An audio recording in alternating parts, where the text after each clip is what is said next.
విశాఖ జిల్లా పెందుర్తి మండలంలోని పెద్దగాడి సమీపంలో సంకల్ప కళా గ్రామంలో ఆదివారం ఉదయం ఆవకాయ పచ్చళ్ల తయారీ మహోత్సవం ఘనంగా జరిగింది.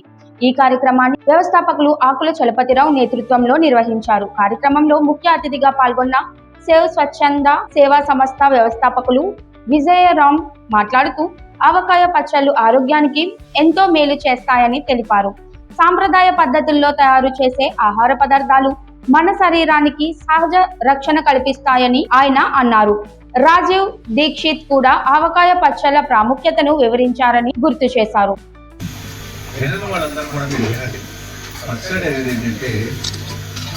మొదటి ముద్దలో ఎందుకు తింటున్నారు ఈ భారతదేశంలో అంటే దీంట్లో ఉండే ఫస్ట్ మెంతులు ఆవాల్లోని నువ్వుల్లోని ఆ తాళాలు తగ్గట్టు ఏదైతే అది మామిడికాయ మునక్కాడ పచ్చడి టమాటా గోంగూర చేస్తారు కదా, ఇవన్నీ మొదట ముద్ద తిన్నప్పుడు లాలాజలాన్ని మోరటానికి తినాల్సిన పచ్చడి. ఈ లాలాజలం ఏం చేస్తే మన తెల్ల ఆహారాన్ని చేస్తాయి.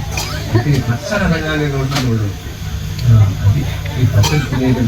దీనికి ఇంత చక్కని నగరంలో ఎద్దుకి పని చూపిస్తున్నాడు ఆయన.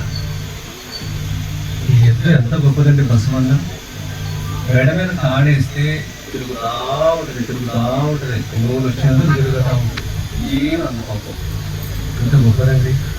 ఆ నూనెలో మీరు పచ్చడి పెట్టండి, దానికి ఏమొస్తుంది?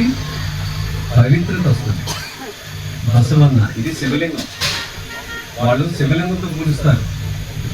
తెలకలు అంటారు తెలుసా? తెలక అంటారు. ఇక మన దైనందిన జీవితంలో బయో క్లీన్జర్స్ వినియోగం పెంచాలని, వీటిని స్వయంగా తయారు చేసుకోవాలని ఆయన సూచించారు. విదేశీ క్లీన్జర్స్ వాడకాన్ని తగ్గించి సహజమైన పద్ధతులను అవలంబించాలని కోరారు. ఆరోగ్యకరమైన ఆహారపు అలవాట్లు అలవర్చుకోవడం చాలా అవసరమని, ప్రకృతి ఆధారంగా పంటలు పండించడం ద్వారానే నిజమైన ఆరోగ్యం సాధ్యమవుతుందని తెలిపారు. సేవ్ ప్రతినిధి సురేంద్ర మాట్లాడుతూ బయో క్లీన్జర్స్ తయారీ విధానాన్ని వివరించి ఇంట్లోనే సులభంగా తయారు చేసుకోవచ్చని చెప్పారు.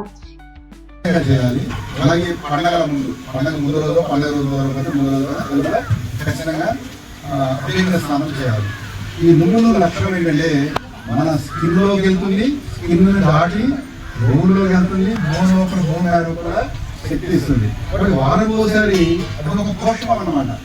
ఇవి మనం ఒళ్ళుతో తీసుకునేవన్నీ ఒడ్డి పట్టవు, అన్ని పోషకాలు అందులో మనం మెరుగు లాంటివి. కాబట్టి ఈ నువ్వులను మొక్కడానికి ఒక లక్షణం ఉంది.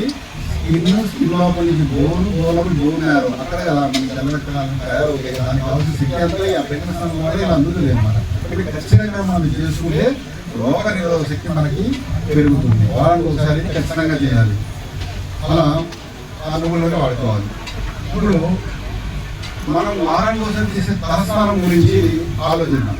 ఎలా జరుగుతుంది ఏంటంటే షాంపూ వాడకూడదు అంటున్నాం. ఎందుకు వాడకూడదు? ఎందుకు వాడకూడదు? షాంపూ రసాయనాలు ఉన్నాయి, రోజు రావడానికి అందులో పదార్థం ఉంది కాబట్టి అది వాడదని చెప్తున్నాం. ఇంకోటి ఏంటి, ఒక షాంపూ చిన్న సాక్షి ఒకసారి సింగిల్ అయిపోయింది, అలా పారేస్తాం. ఎక్కడికి వెళ్ళాలి? ఇంటి బయట చెత్త తీసుకెళ్ళి ప్రభుత్వం వాళ్ళు ఏం చేయగలదు? అన్ని చెత్తలో కలిగి వేస్తున్నాం, సాగు వేసుకుని పెట్టేస్తున్నాం. సెగ్రిగేట్ చేయలేదు కదా, రీసైకిల్ చేసేది కూడా కష్టమే, ఎవరికైనా కష్టం. ఇక ఆవకాయ పచ్చళ్ళ నిపుణులు పేరిచెర్ల విశ్వనాథరాజు సాంప్రదాయ ఆవకాయ తయారీ విధానాన్ని వివరించారు. 4 గిన్నెల మామిడికాయ ముక్కలు, 2 గిన్నెల నువ్వుల నూనె, 1 గిన్నె కారం, అర గిన్నె ఉప్పు, 1/2 కప్పు ఆవపిండి, కొద్దిగా మెంతి పొడి, వెల్లుల్లి వేసి బాగా కలిపితే రుచికరమైన ఆవకాయ సిద్ధమవుతుందని తెలిపారు. అనంతరం ఆయన సతీమణి అనుపమ ప్రత్యక్షంగా ఆవకాయ పచ్చడి కలిపి చూపించారు.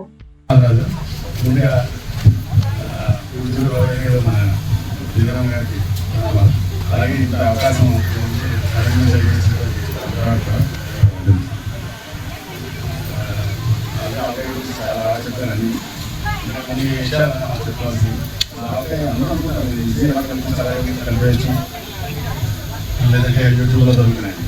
మనం 2 ఏళ్ళు 3 ఏళ్ళు కూడా ఆవకాయ ఉంటుంది. ఇది ప్లాస్టిక్ పెట్టిన ఆవకాయ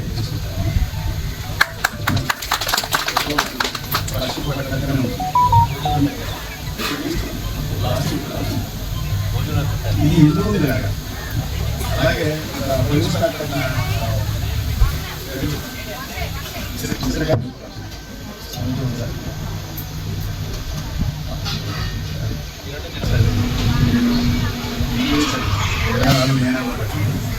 ఇది ఎందుకు ఎలా ఉంటుంది అంటే ఇది ఆర్గానిక్ అంటే పక్క మన అల్లం ఇక్కడ దొరకట్లేదు మంచి విలేజ్ పండించి మనకు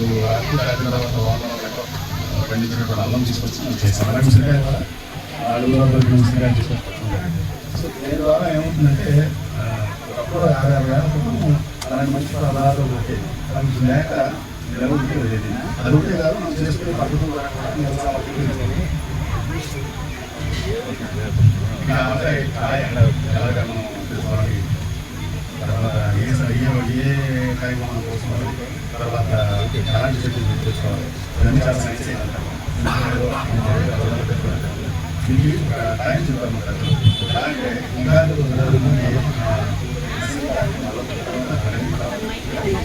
తర్వాత ఈ ఆవకాయ అనేది పుట్టిగా కార్యక్రమం పట్టుకుంటాం ఈ కార్యక్రమం అనేది ఏమవుతుందంటే 13.5 రోజులు ఉంటుందండి అంటే 27 నక్షత్రాల నుంచి 13.5 అంటే 160 రోజులు వస్తాయి మనకి ఎలా చెప్పారంటే పుట్టిగా కార్యలో ఈ మాటలు ఇలాంటి ఇరుపల్లి ఏమి చేయడం ఓన్లీ ఆవకాయలు పట్టుకోవడం ఇలాంటి మచ్చలు పట్టుకుంటారు మన సాంప్రదాయం అది. ఈ కార్యక్రమంలో Tulasi national, Satyanarayana, mango men, Appaji, Meenakshi dairy, Gaurinath, గో ఆధారిత ప్రకృతి వ్యవసాయదారుల సంఘం జిల్లా అధ్యక్షులు దాట్ల సుబ్రహ్మణ్య వర్మ, ప్రకృతి రైతులు ప్రసాద్, రాజు, విశ్వనాథ్, కోకో కేన్ సంస్థ ప్రతినిధి Rajasekhar, green climate team, NGO వ్యవస్థాపక కార్యదర్శి జేవి రత్నం తదితరులు పాల్గొన్నారు. కార్యక్రమం మొత్తం సాంప్రదాయం, ప్రకృతి పట్ల అవగాహన కలిగించేలా సాగింది.